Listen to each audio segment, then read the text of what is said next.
subscribe to my channel and also press this bell icon.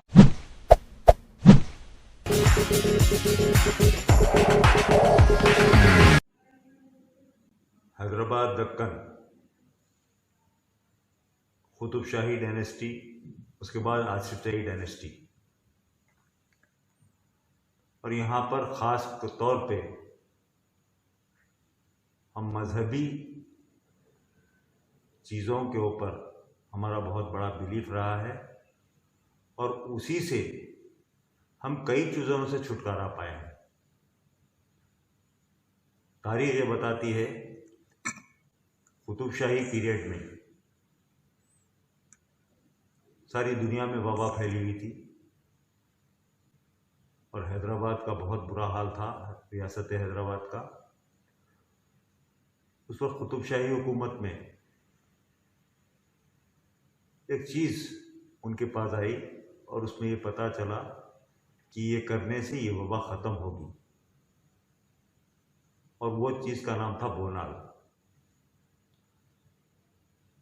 Bonalu का उसी वक्त से आगाज़ हुआ। एक कन्ना मादन्ना टेम्पल और उज्जैन महाकाली टेम्पल, ये दो में उस ज़माने से होते हुए आया है। और वो वबा बोनालू आने के बाद से ख़त्म हुई। रियासत हैदराबाद का ये बिलीफ है। और उसके बाद आसिफ जाही डायनेस्टी आई। शहर हैदराबाद में तुग़यानी आई 1908 में। उस वक्त भी आसिफ जाही हुक्मरान, छठे हुक्मरान महबूब अली पाशा ख़ास तौर से वली गंपा जो है वो भेंट करने के लिए गए, तो उससे भी समझो यहाँ से निजात मिली। आज भी एक वबा हमारे पास फैली हुई है और वो वबा सारी दुनिया को लपेट में ली हुई है। और हमारा जो बिलीव है कि मज़हब की बुनियाद पर कई चीज़ें हम उसको काट सकते हैं, हटा सकते हैं, तो मेरा ये कहना है कि आज रियासत तेलंगाना, जबकि बोनालू को जैसे रियासत तेलंगाना बना, हमारे मुख्यमंत्री KCR जी जो स्टेट फेस्टिवल डिक्लेयर करने के बाद ये पहला मौका है कि वो ऐसा लग रहा है कि वो जुलूस की इजाज़त नहीं दे रहे हैं। मेरी KCR साहब से अपील है कि वो फौरी इस जानिब तवज्जो दें, क्योंकि ये बोनाल का जो आगाज़ हुआ वो वबा को रोकने के लिए हुआ था, और आज जो वबा है शायद हो सकता है कि ये बोनाल होने के बाद शायद ये वबा ख़त्म हो जाएगी। तो मेरी KCR साहब से और शहर के पुलिस कमिश्नर और तेलंगाना रियासत के DGP साहब से ये अपील है कि वो इस जानिब तवज्जो देते हुए फौरी तौर पर कन्ना मादन्ना टेम्पल और उज्जैनी महाकाली टेम्पल को फौरी इजाज़त दें।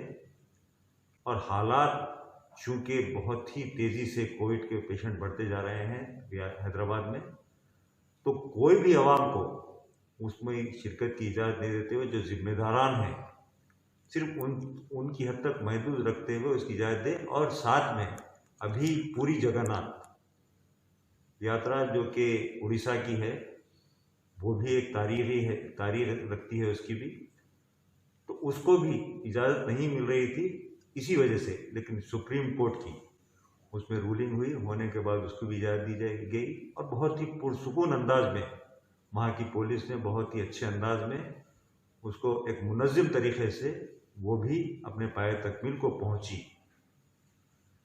जब वहाँ पर इतनी ज़्यादा तादाद में यानी इजाज़त देने के बाद भी बहुत ही सुकून से हुआ, यहाँ पर भी हम 30-40 आदमी, 50 आदमी की एक लिमिट बनाकर जो ज़िम्मेदारान हैं उनको पुलिस कंट्रोल करते हुए आवाम को बिल्कुल ही नहीं आने देते हुए ये जुलूस को निकालना चाहिए। और मेरा ये मानना है कि ये इसको रोकना और ये जो वबा है उसको और फैलने में बढ़ावा मिलेगा, तो इसको रोकने के लिए हमको ये इजाज़त देना ज़रूरी है। उसी तरीके से आइंदा महीने अगस्त के महीने में मुहर्रम है, वो भी एक तारीख़ी हैसियत है उसकी, और वो भी एक मुक़द्दस काम है, एक मजहबी काम है। यानी इमाम हुसैन का यानी गम का जुलूस निकलता है, वो उसको भी रोकना या उसकी भी इजाज़त जुलूस की अगर नहीं दी जाती है तो वो भी बहुत ही गलत होगा। क्यों कि लोगों का अक़ीदा उससे जुड़ा है, और वो भी समझो आप कई वबा अमराज यानी लोगों को शिफा, यानी लोग यानी बीबी के अलम की जो ज़ियारत करने आते हैं वो शिफायाब होने के लिए, अपने मन्नतें मनवाने के लिए आते हैं, और तमाम लोगों की मन्नत पूरी होती है। जिन लोगों को इन्हें बच्चे नहीं होते हैं वो ख़ास तौर से यानी आते हैं, जिनकी शादी नहीं होती है उसके लिए आते हैं, और कई चीज़ें हैं जो वहाँ पर हल होते हैं, और लोग आके अपना गोद चढ़ाते हैं, नज़र चढ़ाते हैं। तो उसको भी रोकना मैं समझता हूँ कि ये हमारे अक़ीदे के ख़िलाफ़ होगा। ये सच है कि आज यानी माहौल जो बिगड़ यानी है, यहाँ पर मर्ज़ फैल रहा है, लेकिन मेरा उसके साथ साथ ये भी मानना है कि अगर ये चीज़ों की इजाज़त नहीं मिलेगी तो हो सकता है कि ये मर्ज़ रुकने की बजाय और बढ़ जाए। तो मैं सीएम साहब से स्पेशली गुजारिश करूँगा, रिक्वेस्ट करूँगा कि वह ये दोनों यानी कन्ना मादन्ना और ये महाकाली टेम्पल की जो पूजा यानी जुलूस है उसकी इजाज़त दें, और साथ में जो अगस्त में आने वाला यानी मुहर्रम का जुलूस है उसकी भी इजाज़त दें, और उसमें ख़त्ती तौर पर पब्लिक को शामिल नहीं होने के लिए वो पाबंद करें और उसके इंतज़ाम करें। और लोग यानी जब आपकी हर चीज़ मान रहे हैं, यानी लॉकडाउन भी माने, आपका कर्फ्यू भी माने हैं, और तमाम एहतियात बरत रहे हैं, मास्क भी लगा रहे हैं, यानी तमाम पाबंदियों में हैं, तो ये भी पाबंदी, क्योंकि पब्लिक को ऑलरेडी मालूम है कि हम ये मजमा होने से बहुत ही मुश्किल, मस्जिद में नमाज नहीं पढ़ना, मंदिर में पूजा नहीं करना, दरगाह में नहीं जाना, हर चीज़ माने हैं। तो ये भी आप अगर इजाज़त देते हैं तो आवाम बराबर मानेगी, और अगर ये रोकना मैं समझता हूँ कि मर्ज़ को और इजाफा करेगा।